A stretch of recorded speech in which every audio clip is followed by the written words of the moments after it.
ku danna mana subscribe da like da kuma manta da mu. Yawwa mun gode.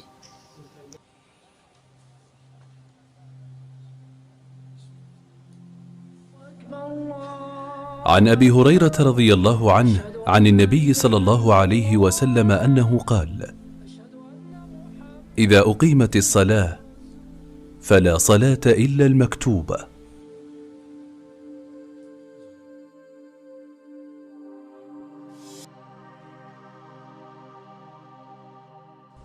عن أنس بن مالك رضي الله عنه قال: قال النبي صلى الله عليه وسلم: ما بال أقوام يرفعون أبصارهم إلى السماء في صلاتهم؟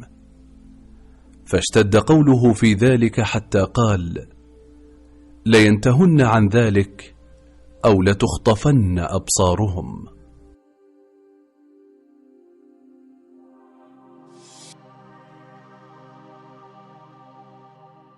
عن عبد الله بن عمر رضي الله عنهما قال: رأيت النبي صلى الله عليه وسلم افتتح التكبير في الصلاة فرفع يديه حين يكبر حتى يجعلهما حذو منكبيه، وإذا كبر للركوع فعل مثله.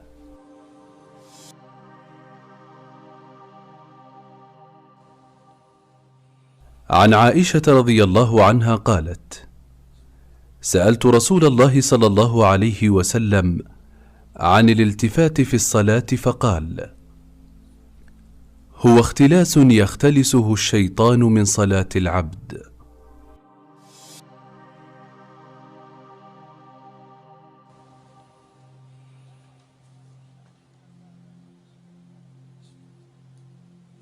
عن سهل بن سعد رضي الله عنه قال: كان الناس يؤمرون أن يضع الرجل اليد اليمنى على ذراعه اليسرى في الصلاة.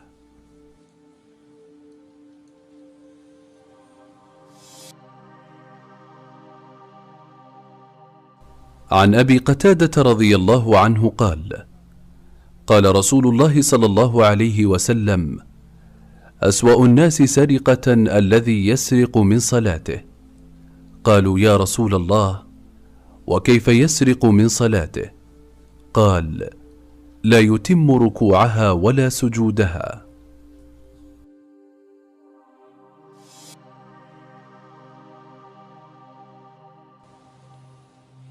عن عبد الله بن عباس رضي الله عنهما قال: قال رسول الله صلى الله عليه وسلم: أمرت أن أسجد على 7 أعظم، على الجبهة، وأشار بيده على أنفه، واليدين والركبتين، وأطراف القدمين.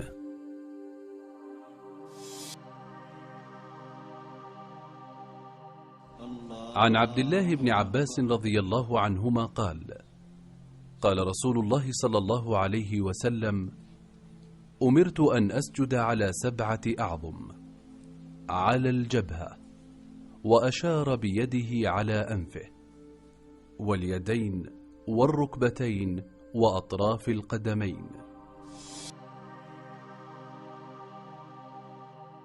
عن أنس رضي الله عنه قال: صلى بنا رسول الله صلى الله عليه وسلم ذات يوم، فلما قضى الصلاة أقبل علينا بوجهه فقال: أيها الناس، إني إمامكم، فلا تسبقوني بالركوع ولا بالسجود ولا بالقيام ولا بالانصراف، فإني أراكم أمامي ومن خلفي.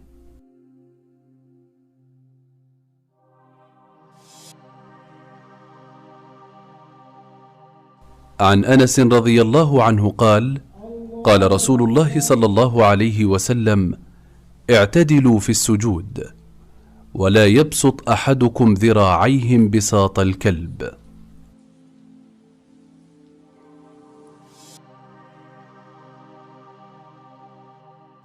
عن أبي هريرة رضي الله عنه عن النبي صلى الله عليه وسلم قال: إذا سمعتم الإقامة فامشوا إلى الصلاة، وعليكم بالسكينة والوقار ولا تسرعوا، فما أدركتم فصلوا وما فاتكم فأتموا.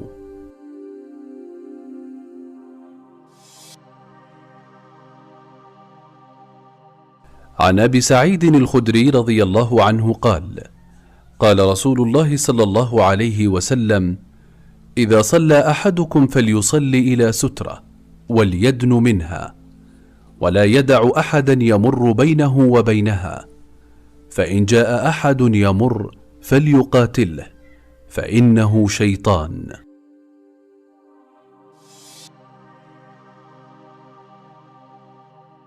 عن جابر بن سمرة رضي الله عنه قال: خرج علينا رسول الله صلى الله عليه وسلم فقال: ما لي أراكم رافعي أيديكم كأنها أذناب خيل شمس، اسكنوا في الصلاة.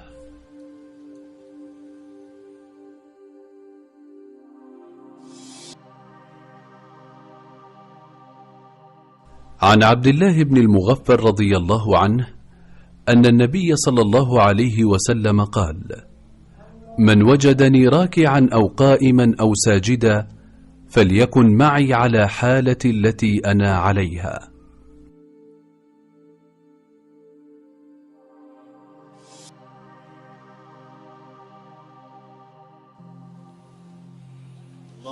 عن أبي هريرة رضي الله عنه قال: قال رسول الله صلى الله عليه وسلم: إذا قمت إلى الصلاة فكبر.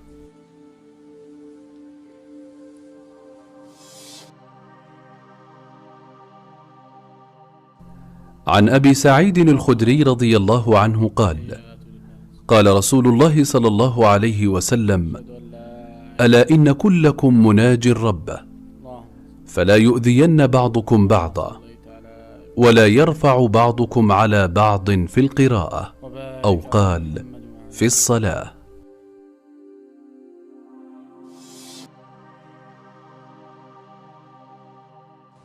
عن عبد الله بن عمر رضي الله عنهما قال: رأيت النبي صلى الله عليه وسلم افتتح التكبير في الصلاة، فرفع يديه حين يكبر حتى يجعلهما حذو منكبيه.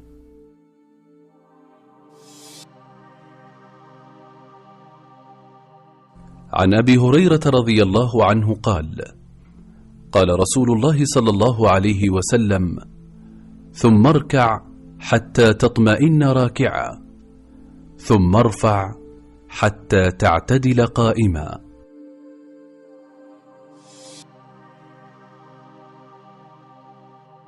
عن عائشة رضي الله عنها قالت: كان رسول الله صلى الله عليه وسلم إذا ركع لم يشخص رأسه ولم يصوبه، ولكن بين ذلك.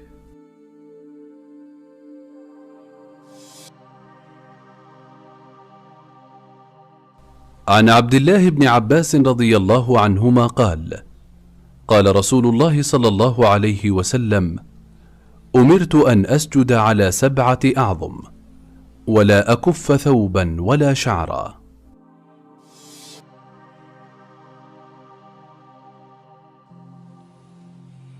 عن أبي هريرة رضي الله عنه قال: قال رسول الله صلى الله عليه وسلم: لا يصلين أحدكم في الثوب الواحد ليس على عاتقيه منه شيء.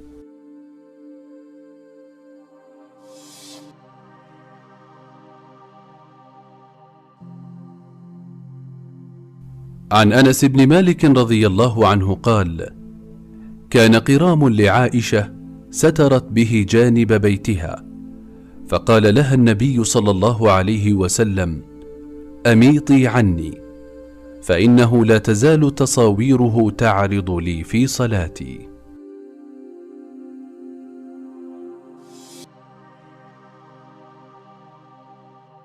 عن أبي جهيم رضي الله عنه قال: قال رسول الله صلى الله عليه وسلم: لو يعلم المار بين يدي المصلي ماذا عليه لكان أن يقف 40 خيرا له من أن يمر بين يديه. قال أبو النضر أحد رواة الحديث: لا أدري أقال 40 يوما أو شهرا أو سنة. عن جابر بن سمرة رضي الله عنه قال: قال رسول الله صلى الله عليه وسلم: ألا تصفون كما تصف الملائكة عند ربها؟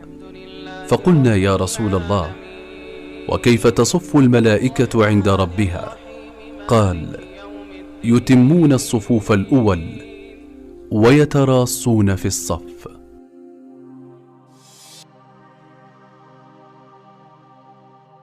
عن عبد الله بن عباس رضي الله عنهما قال قال رسول الله صلى الله عليه وسلم أمرت أن أسجد على 7 أعظم: على الجبهة، وأشار بيده على أنفه، واليدين والركبتين وأطراف القدمين.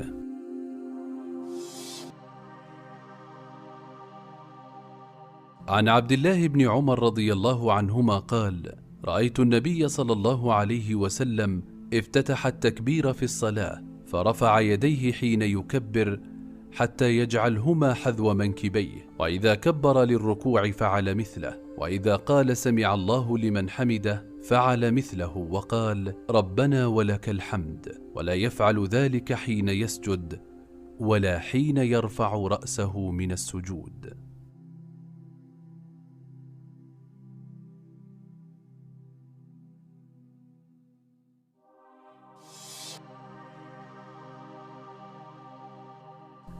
عن عبد الله بن عباس رضي الله عنهما قال قال رسول الله صلى الله عليه وسلم أمرت أن أسجد على 7 أعظم: على الجبهة، وأشار بيده على أنفه، واليدين والركبتين وأطراف القدمين.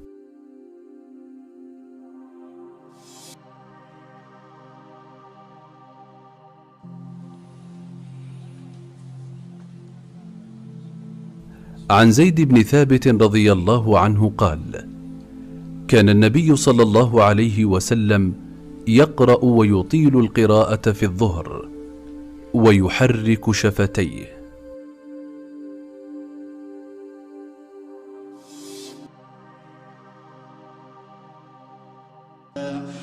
قد أفلح من تزكى وذكر اسم ربه. عن النعمان بن بشير رضي الله عنه قال قال النبي صلى الله عليه وسلم لتسون صفوفكم أو ليخالفن الله بين وجوهكم.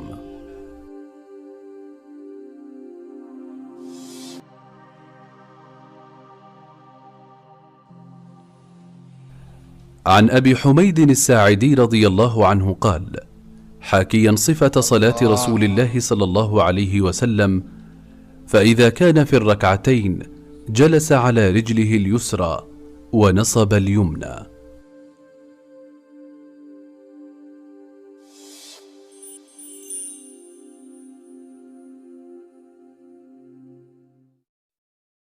ku danna mana subscribe da like, kada ku manta da mu.